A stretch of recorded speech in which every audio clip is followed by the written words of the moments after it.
Council కూర్చున్నట్టుగా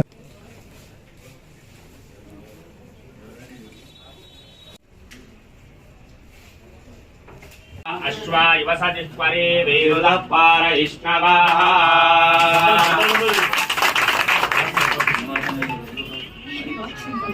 అజ్నేవతే హీనామ విత్రియవద్ ఓం స్వస్త్యష్టాశీతి సహస్రాణాం నిజకృతైవత్యానాం అష్టదిక్పాలకనవగ్రహ సహిత భారతీరమా పార్వతీ సహితానాం కృష్ణానాం घंटाभियावादि मंगलगीतानां वेदानां ग्रहनक्षत्राणाम् अस्मिन् लग्ने श्रीमद्विनायक प्रसादेन सुदेवी सुवारं सुनक्षत्रं सुयोगं सुधनादारबन्धुबन्धवरम् अनुकूलं मधुरेन्द्र शाक्तिश्च आस्कन्दारयदां ध्रुवं ध्रुवन्द्रुवेण हविषा तस्मै जीवशरणो वर्धमानशतं मे मन्तान् शतमोसन्नाङ्ग सर्वं तेजक्षु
ముందుకు పోతున్నారు.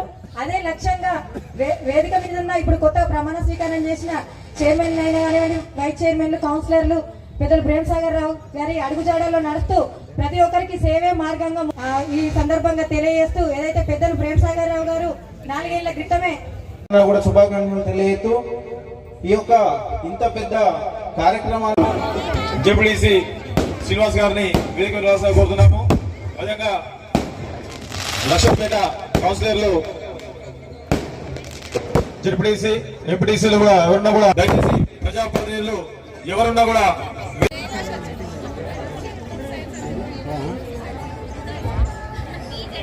వేదిక మీద ఉన్న కొత్తగా ఎన్నికైన చైర్మన్లు, వైస్ చైర్మన్లు, ఇంతకుముందు చెప్పిన అందరూ ముగ్గురంతా యువకులు, ఇంకో ఆయన పూర్తిగా ఆ 30 సంవత్సరాల వయసు అంతా ఆయన కౌన్సిలర్గా చేసినట్టున్నాడు. బాబు పిల్లలు వేరు ముట్టక ముందే చేసినట్టు కౌన్సిలర్ అని.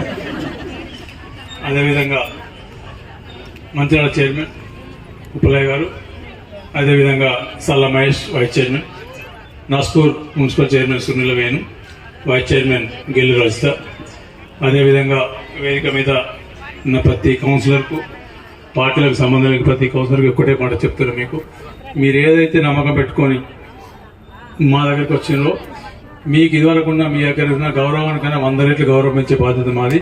వాడ ప్రజలల్లో ఖచ్చితంగా మీరు ఇప్పటివరకు ఏం చేసినారని దాని గురించి నేను మాట్లాడా. ఖచ్చితంగా ఈ గడిచిన 2 నెలల నుంచి కనబడుతుంది మీకు. ఇంకా సంవత్సరం లోపల మీకు చూపించినాక నేను మాట్లాడతా.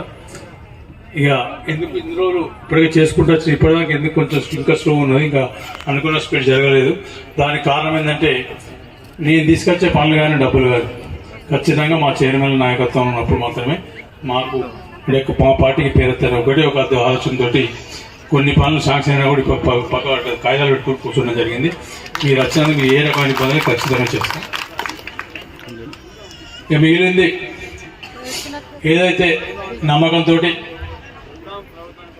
మంచిర్యాల నియోజకవర్గ అక్క చెల్లెళ్ళు, అన్నదమ్ములు భారీ మెజార్టీతో గెలిపించి అందరూ భారీ మెజార్టీతో గెలిచిందని సంతోషంగా ఉంటే, నాకు భారీ మెజార్టీతో గెలిపించి నా బాధ్యత ఇంకొక 50 రెట్లు పెంచిన అనేది ఒకటి తప్పకుండా భుజాల మీద ఉన్నది. ఆ బాధ్యత నాకు తెలిసి మరి ఇంకేమైనా కరెక్షన్ సబ్జెక్టు కరెక్షన్ ఏమైనా ఉంటే ఖచ్చితంగా తప్పులు ఏమైనా చదువుకుంటాను. నాకు తెలిసిన మట్టుకు ఈ 2 నెలల్లో దాదాపు 20 సంవత్సరాలు పెండింగ్ ఉన్న సమస్యలు దాదాపు సగం వరకు కొన్ని పరిష్కారమైన కొన్ని పరిష్కార దిశగా పోతున్నాం. మొట్టమొదటి 2 పట్టణాలకు సంబంధించిన సమస్య మంచినీళ్ళ సమస్య. అంగట్ల అన్ని ఉన్న వాళ్ళు అన్ని నోట్ల శని ఉన్నట్టు చుట్టూ అటుపక్క పోతే కుదాలు కనబడుతుంది, ట్యాంకులు కనబడుతున్నాయి, కానీ నీళ్ళు మాత్రం వస్తలేవు. నీళ్ళు ఎప్పుడు వస్తాయో తెలియదు, 2 రోజులకో 3 రోజులకు ఎప్పుడు వస్తాయో తెలియదు. ఆ టైం తెలియదు, ఎప్పుడు వచ్చే టైం తెలియదు, వస్తే రావో తెలియదు. పైన చివరి ఆ నీళ్ళు వచ్చిన తర్వాత అవి తాగడానికి వనికి రావు, స్నానానికి వనికెత్తాయా, కాళ్ళు కడుక్కోవడానికి వస్తాయా, లేకపోతే బయట వాకిలు కడుగుతాం వనికెత్తాయి అనే సమస్యతో కొట్టుమంటాడుతూ నేను కళ్ళతో చూసుకుంటచ్చు. చాలా సందర్భాలు చెప్పడం జరిగింది. 50 సంవత్సరాల కింద నేను ఇక మంత్రాల కాలేజ్ చదువుకున్నాకు వచ్చినప్పుడు ఆల్మోస్ట్ 50 సంవత్సరాలు అయింది. ఇప్పుడు ఇక్కడ నల్ల కింద చేతి పట్టి నీళ్ళు తాగినాము, అంత స్వచ్ఛమైన నీళ్ళు ఉండే.